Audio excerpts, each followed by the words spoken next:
Pollination, which results in the transfer of pollen to the stigma, is of two types: self-pollination and cross-pollination. Continuous self-pollination or inbreeding throughout successive generations, however, is not desirable as it leads to inbreeding depression, a condition characterized by a decrease in genetic vigor and vitality, which results in reduced fitness in offspring.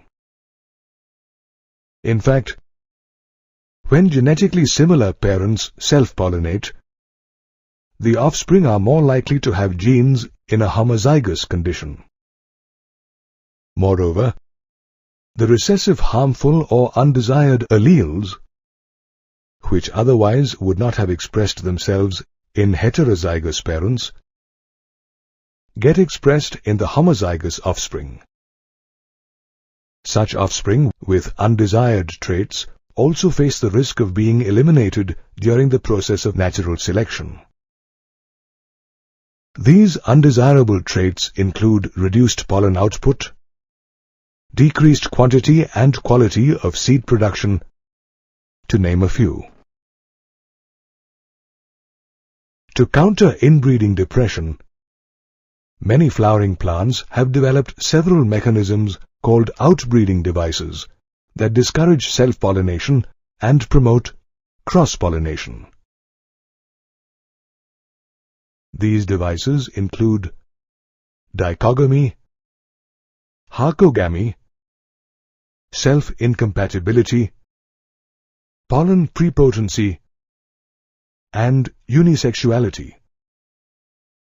In dichogamy, which is observed in bisexual flowers, the anther and stigma of the flower mature at different times. Dichogamy is of two types: protandry and protogony.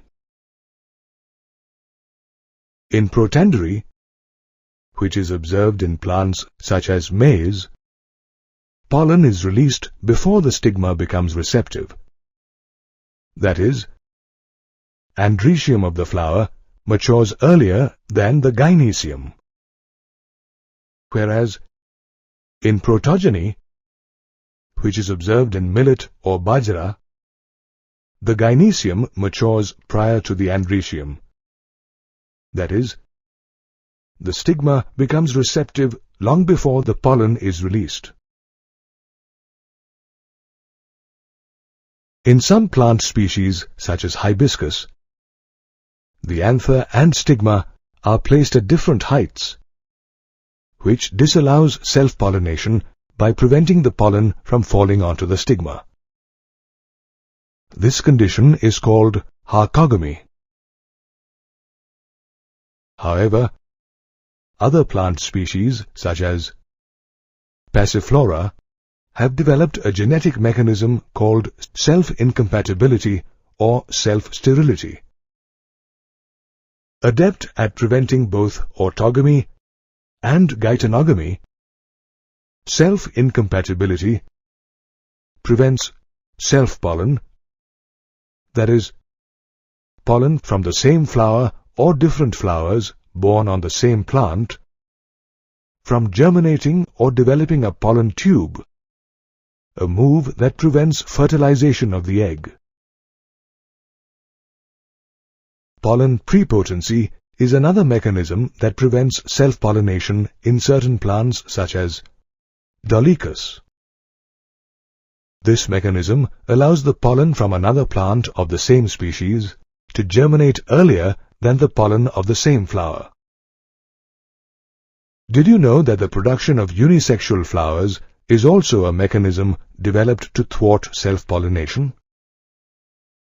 In the case of monoecious plants, such as coconut, unisexual flowers prevent orthogamy, but not geitonogamy.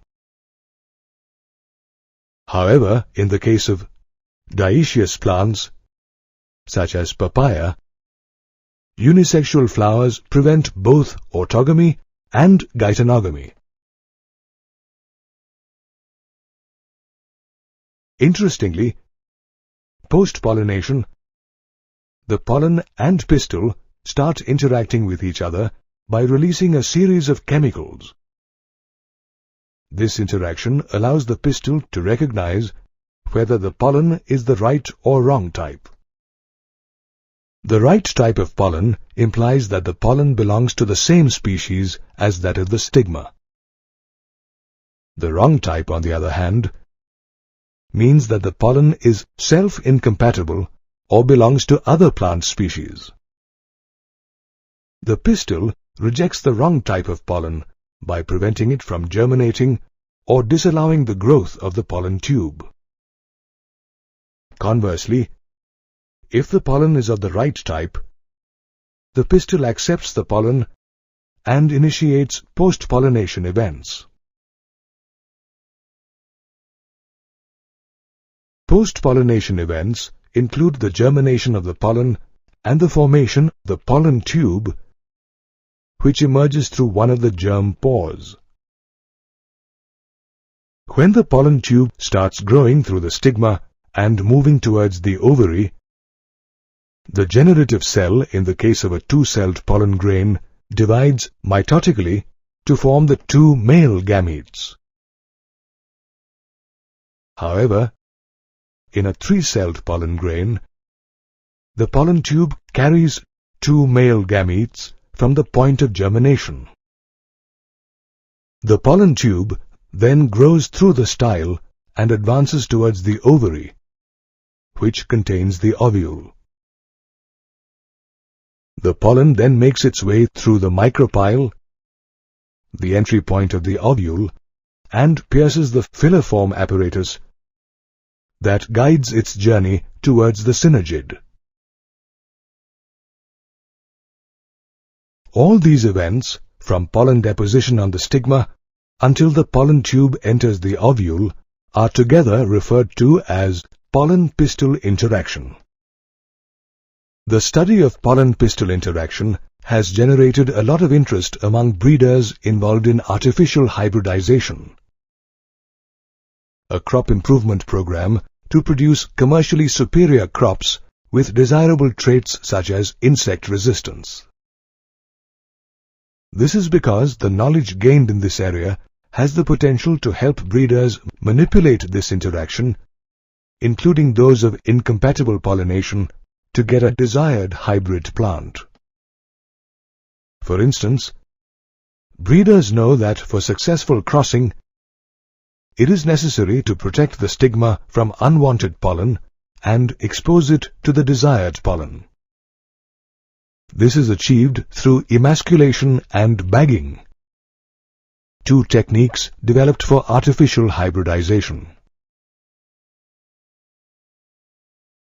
In emasculation, which is carried out in female plant-bearing bisexual flowers, a pair of forceps is used to remove the anther before it dehisces. Emasculation is followed by bagging, a technique where the emasculated flower is wrapped in a bag, usually made of butter paper, to prevent pollination by unwanted pollen. When the stigma of the bagged flower becomes receptive, it is dusted with mature pollen grains collected from the selected male parent. The flower is rebagged and left to produce fruits. In the case of female plant-bearing unisexual flowers, emasculation is not needed.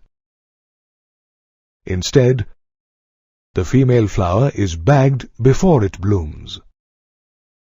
After the flower has bloomed and the stigma has become receptive, the desired pollen is dusted over the stigma before rebagging the flower. In this way, pollen-pistil interaction allows the plant to recognize the pollen and promote its germination for fertilization to take place. Moreover, gaining knowledge in this field enables the growth of a superior variety of crops.